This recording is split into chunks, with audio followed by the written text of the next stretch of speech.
let me acknowledge those who pay for the show.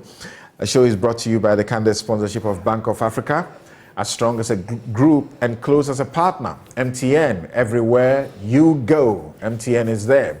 Ashasi University, educating ethical and entrepreneurial leaders for Africa.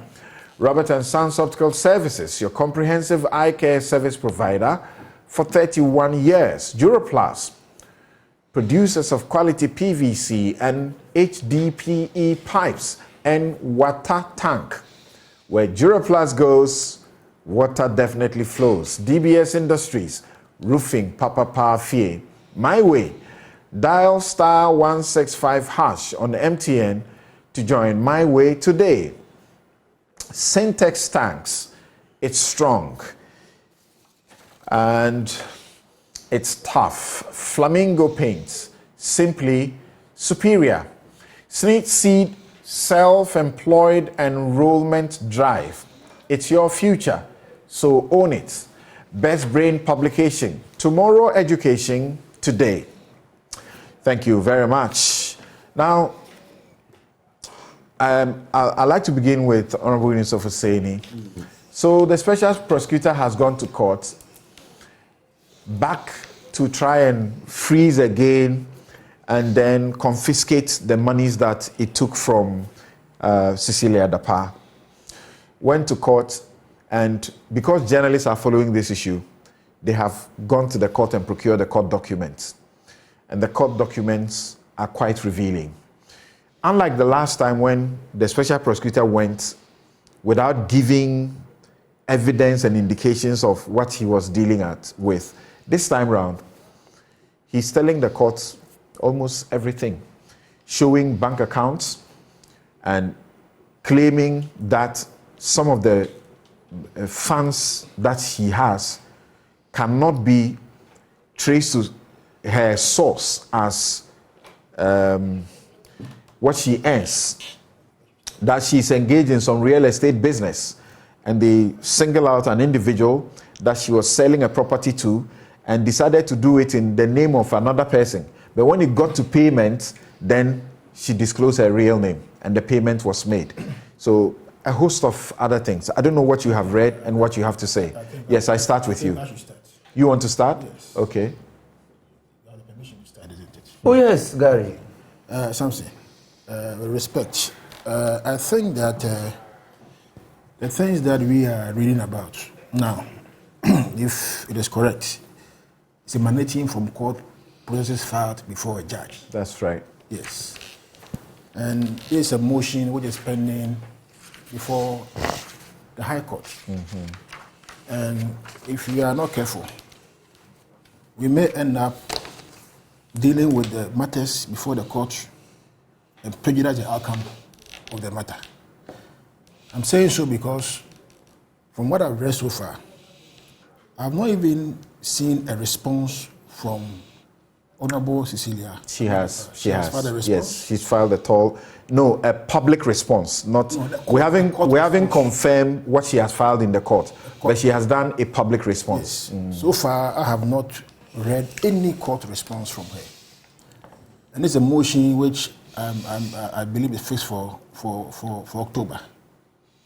If we are not careful, and the commentary on it appears to suggest that we are dealing with matters put before the judge, we may even be ourselves in contempt of the court. That's the way I'm seeing it. All right. So make sure you are dealing with it without getting yourself into contempt. Into the nitty-gritties of what it is. Yes. Deal with it without getting yourself into contempt. Yes. Thank you very much. And I hope that the Honorable too will also go into the matters filed before the judge. Even the devil has no capacity to know what I'm going to say.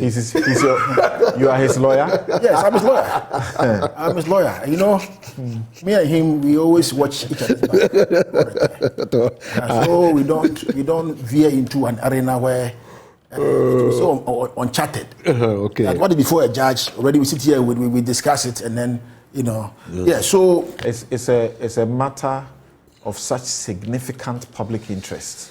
It is. Involving a person who was paid by the public purse. It is. And whose accounts have become the matter for the court. And the special prosecutor has investigated and has suspicions that she may have been dealing with our money wrongfully. Something it is. We should have a right to talk about it. Suspicions remain suspicions. Suspicions remain suspicions. So let us be very, very careful. That is all I'm trying to say. So you discuss suspicion. Yes. Suspicion. So let's go suspicions. on. Yeah. Yes. Something.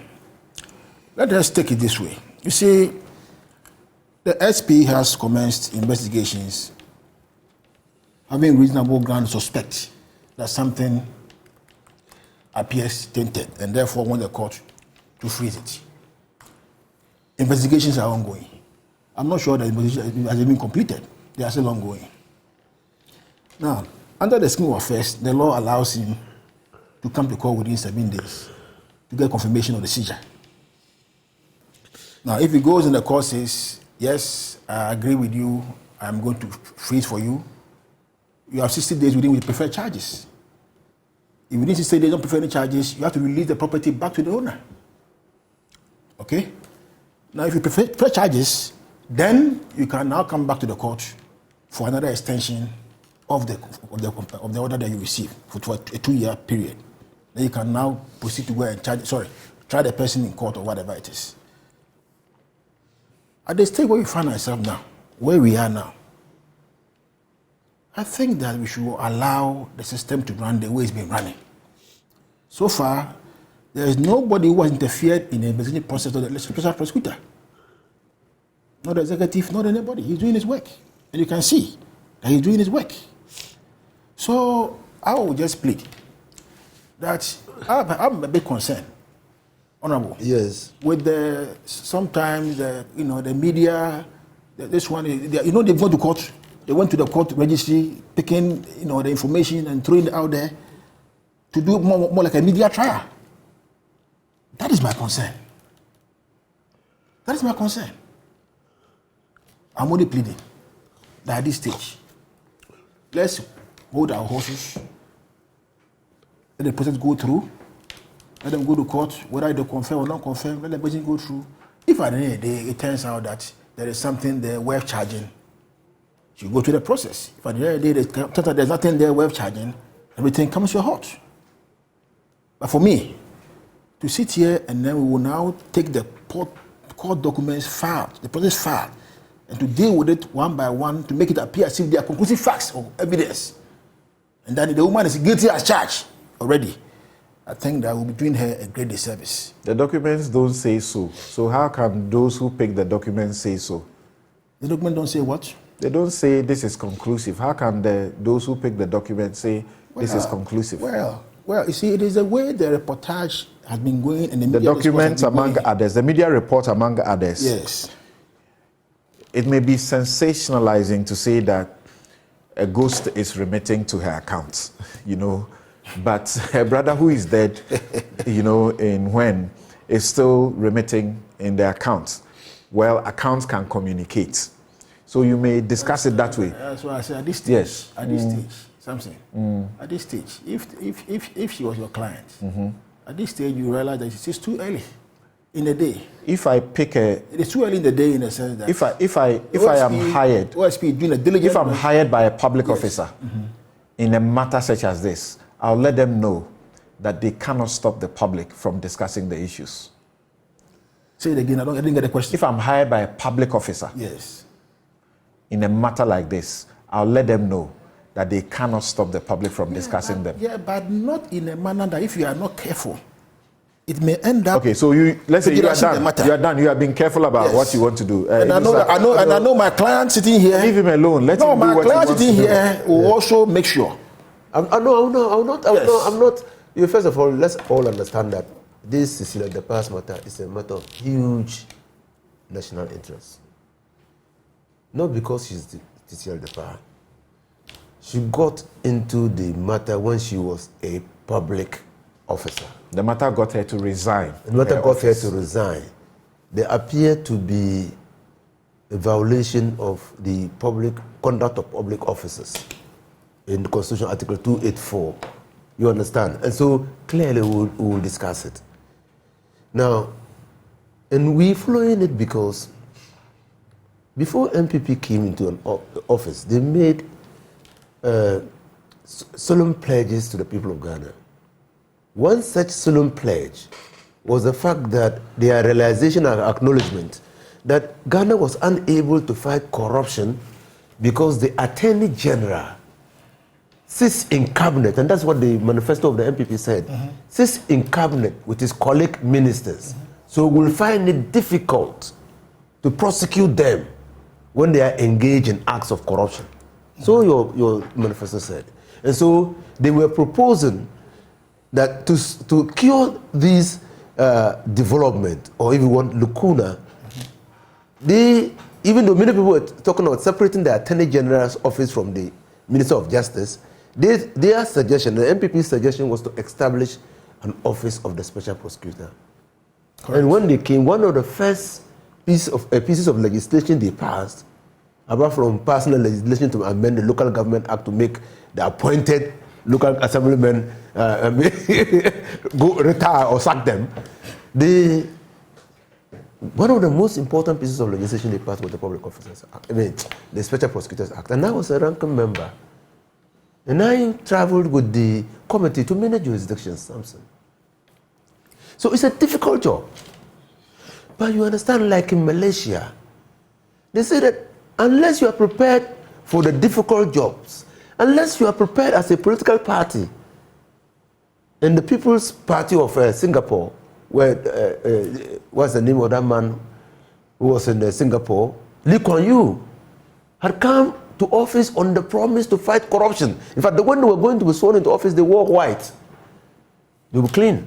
So unless you are prepared to deal with your own appointees, you are not able to fight corruption. Because there's always a layer to enrich oneself with public funds.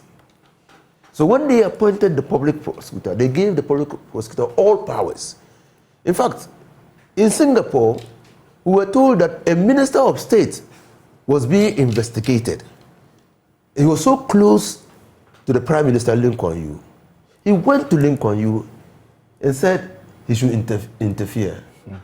And Lee Kuan Yew asked, didn't we all sit down to agree that to fight corruption we needed a special prosecutor, and that when the special prosecutor is going after anybody, we don't have to shield that person? The minister went out and committed suicide. So you must be prepared to put ministers to shame. You must be prepared to put public officers to shame. That's why I have been very disappointed in Nana Akufo-Addo when he's turned himself into a clearing agent. At what point do you do that shaming? First of all, immediately a person, you have evidence. You see, Commander-in-Chief of the Ghana Armed Forces, Article 58 says, executive authority is vested in the state. If you understand, eminent domain, if you understand that, the president receives more information than we can imagine. And so, if you have information, you confront your appointees immediately, before even it becomes public, and fire them, and lessen the political fallout. You don't wait and clear them. No, she's under investigation. That is so even the matter. When do you do the shaming you are talking about? I'm telling you that 2 years ago, Cecilia Dapaah's case had already gone to court. Are we saying on this platform that the president did not know about it? Is that what we are trying to include? It's possible. No, it cannot be possible. Then Why can it not be possible? It's not fit to be our president. And you are appointee sending a matter to court. Police was prosecuting the matter. It was not even the Attorney General that was handling it. It's a security matter. If you are a leader of a political party, police was prosecuting theft. Samson, what theft of money from a public officer's home, minister of state. You don't get the import, and you say the president would not have known about it. I'm asking you questions, please. I'm not saying. Before you get the public to attack me. Already I've been battered left, right, and center. That when Dapaah came into office, I was doing program after program and praising him, and now see how he's doing. And I keep telling people, when he does right, we'll say it. When he does wrong, we'll say it. That doesn't mean that he cannot do his job. So let me tell you something. When the first prosecutor missed the first case, I was highly disappointed in him. I know him. He's sharp. He's brilliant. He was a lecturer at the University of Ghana. He was lecturing the one that went there for my master's. Even though he came so many years after I had left Legon. So I know him.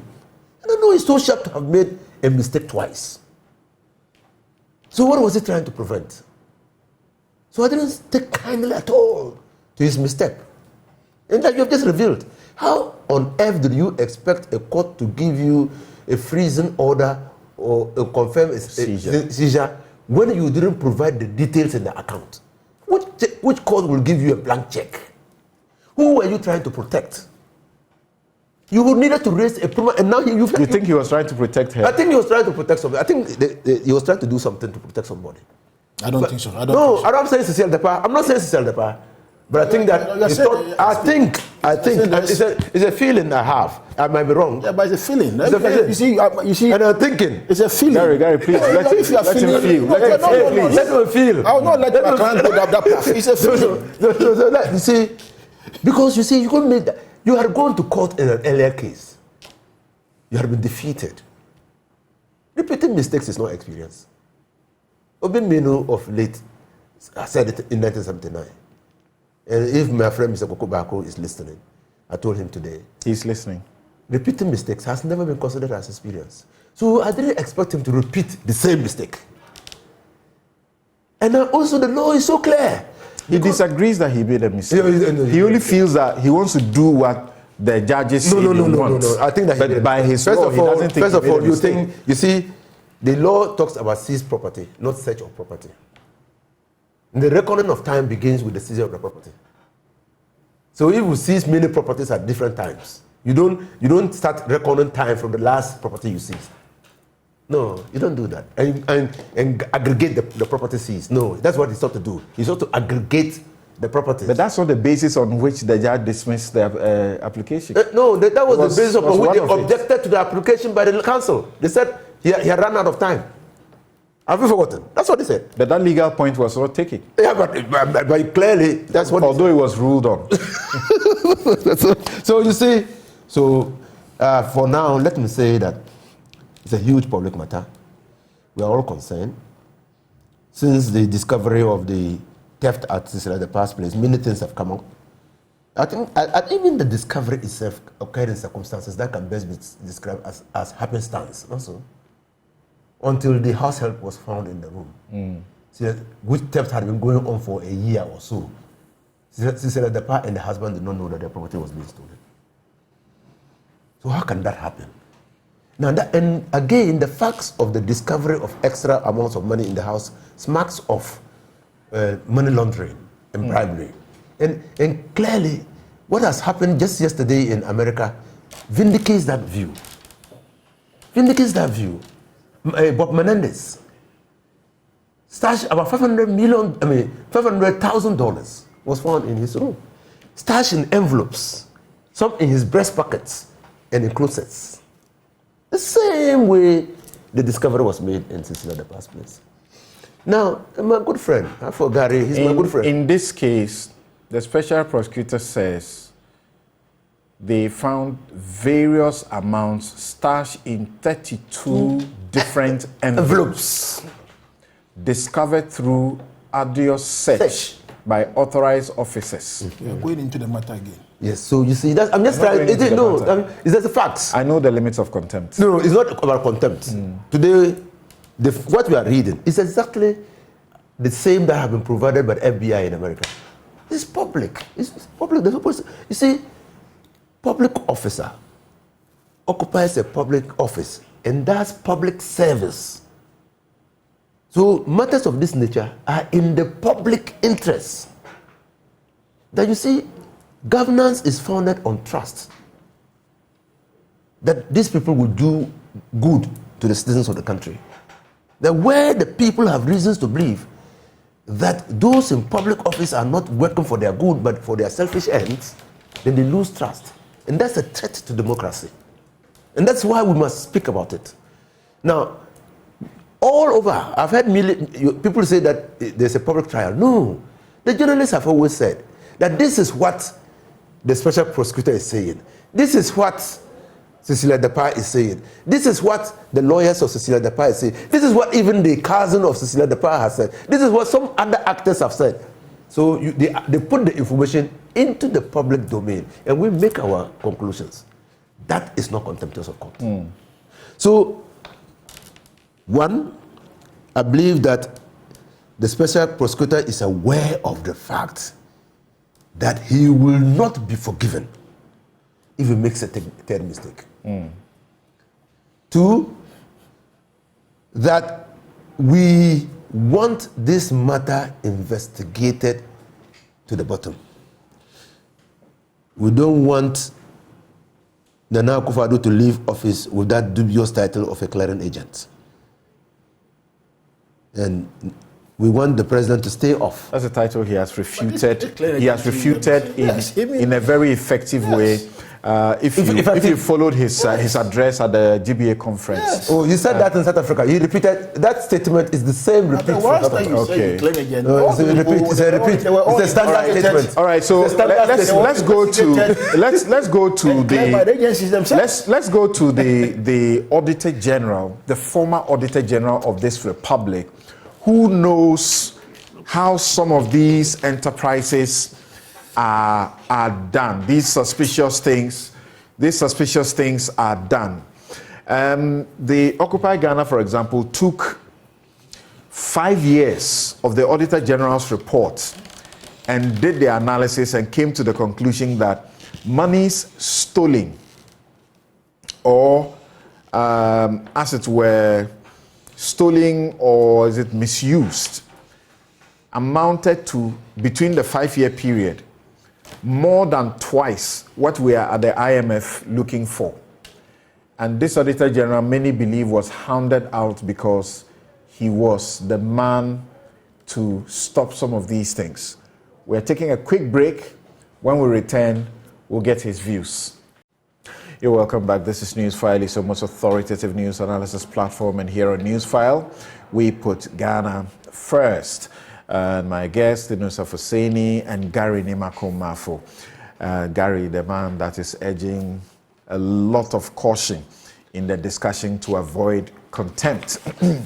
And I'm getting messages already asking me to ask Gary if this would have been his position if he were out of government and Cecilia Dapaah was an NDC minister. Would he say we should be careful about the discussion?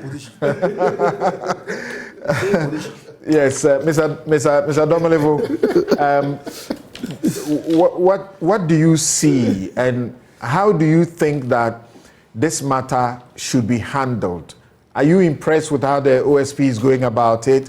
Now the woman also, Madam Cecilia Dapaah also comes forward, makes denials, and then you have people who are claiming to be family or wife of their brother, and all of them also is on media seeking to make things a lot murkier. Yeah, thank you very much. I must say that for this one, I agree with Gary a lot of the things that he has said. Because from my point of view, the details are out too early. I wish these details would have come out when the prosecution has started. Now they are doing investigation. Even the investigation is not ended, and all this information is out. It's good it is out, but for us, you and I, we will exercise caution in order not to become in contempt of court, etc. Some people have made up their minds already that this is the situation, and I was thinking that in crafting this law, couldn't they have given the OSP that lean way of keeping those details to himself for the meantime, or if filed in court, should it not be confidential and not released to the public until the prosecution itself has started? Because he may come across other evidence which may even erase or mitigate the earlier one. Hence, his final position going to court may be different. So I was thinking if that could not be done. That said, like Inusa Fuseni, I was also a bit surprised or disappointed when I heard that he had exceeded the number of days, and I said, this man is a very intelligent man and very committed to his work. What happened? So is he playing trick on us? But then when he came back with all the guns blazing, I'm like, oh, okay. It seems there's some light at the end of the tunnel. My particular prayer to Ghanaians is that we should hold on a bit and allow the investigation to continue and let things unfold. Because that is a very new office, which is not having institutional memory or precedence to follow.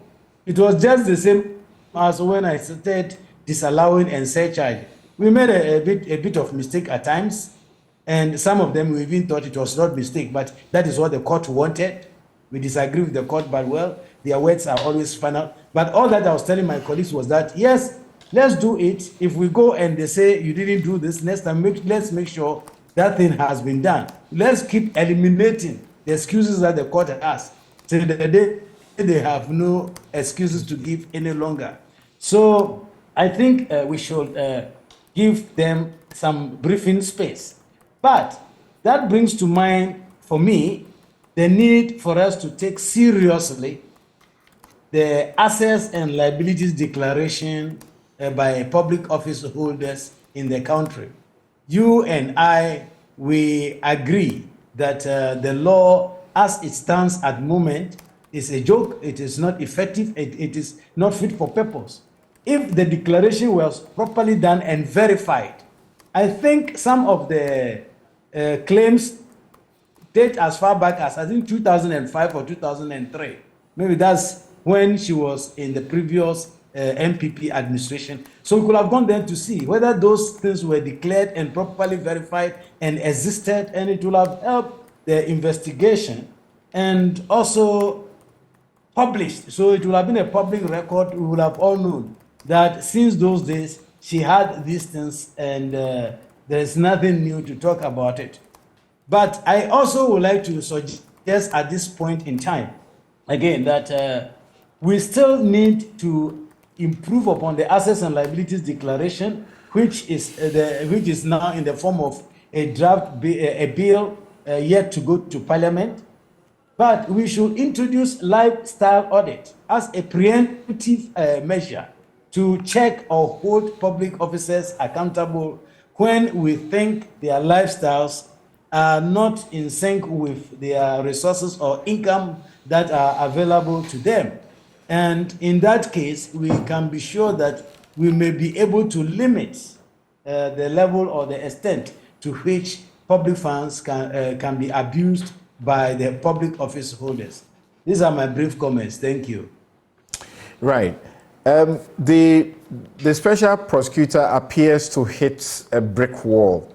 He goes to court to get a freeze and to seize the money whilst he's doing his investigations. And from the statement he issued, you can tell that he feels really hurt. And some have even suggested that, well, this is Ghana. If he feels that he's not getting the needed support from state institutions, it's not by force for him to fight corruption. He should just give up rather than be attacked by people, particularly those in government, over this matter. No, I think it is a wrong position to take. It is a constitutional imperative that government take steps to eradicate corrupt practices and abuse of office. And it is one of the directive principles of state policy in our constitution. So he comes in to play a role to ensure that if we can't even eradicate as required by the constitution, at least reduce it to the barest minimum. So if he has difficulty and they say he should just stop it, what happens if something comes and he also has difficulty? Then we just leave it like that? No. We must rather be resolved to help his office to work. So that, because he's fighting not for himself. The savings he's making for the country. It's not for him or his family. It is for the benefit of all of us. So we should rather be resolved in helping him to be successful. Do you find any problem with journalists going to the court and getting the court documentation and serializing them. There's a suggestion that we should allow the thing to play out in court and conclude. Then we know what to do. Yes, in fact, to be honest with you, I think at least if the investigation were to be completed before we publish so much of the details, it will help. Like I stated earlier on, in the course of audit, at times you stumble or you come across something and you realize this is terrible. But later on, in the course of responding to your observations and maybe other investigations, it goes to mitigate or resolve the issue. So that is why I'm saying that I wish the law distinguished between the information that can be availed when the person has been charged and you are prosecuting, as against when we are investigating. But then it is also good. It serves the public officers right that if we get you, we will not spare you. So they have to live above board. Okay. And to be honest with you, I am not concluding on anything because I know even when the prosecution has begun, the charges against her can be dismissed by the court, depending upon the defenses that she will raise. Okay. But some have concluded, and I belong to the different social, social networks, international. And if you see the comments which are coming, some of them have concluded already. Okay. So I wish that we do the investigating quickly and bring the facts out, and whatever the situation is, we all get to know quickly. Thank you very much. Our time is up. Yes, 1 minute, perhaps. You see, 30 seconds. When we're doing the Special Prosecutors Act, we ensured two things were in that act. One, remove as much as possible the discretion of the special prosecutor. We believe that discretion in the public officer is a route to corruption. Two, to try as much as possible to carry the people of Ghana along in corruption investigations. Right. So there are requirements for publication. Right, that's true. Quarterly publications. Yes. Okay, thank you very much. Discretion, the people abuse it too much in this country. If you read my articles, I speak about it. The police should not always go to court a day before a demonstration, especially when they bring you notice for the demonstration on the 4th of August, and then a day or two before the demonstration. It's abuse of discretion. You shouldn't do things that way. All right, so my guests on the show for today, and I believe that you have enjoyed them thoroughly. Gary Nimakumafo, lawyer, Director, Legal Affairs, New Patriotic Party. Inus Husseini, lawyer, former MP, Tamale Central, and former Minister, Roads and Highways. Daniel Yao Domelevo is former Auditor General. Earlier, we spoke to Oliver Bakavomo, our community mobilizer and Fix the Country. And Enam Akote, Sustainability, Climate and Social Innovation Advisor. Thank you also very much. My outfit, as always, is by Habil Scruter. You can contact them 0200 84 19 88. And for those of you who are still asking questions about the injunctions and matters of contempt, what should be, join me tomorrow on The Law with my legal clinic. I'm hosting Bobby Banson, who is a lawyer, law lecturer, and also has written on the law in a book. Albert Jemfi, who is also a lawyer, law lecturer, and has written on these matters. They will be treating the question of injunctions, avoiding contempt of court, tomorrow 2 p.m., right here on this platform. Have a good afternoon.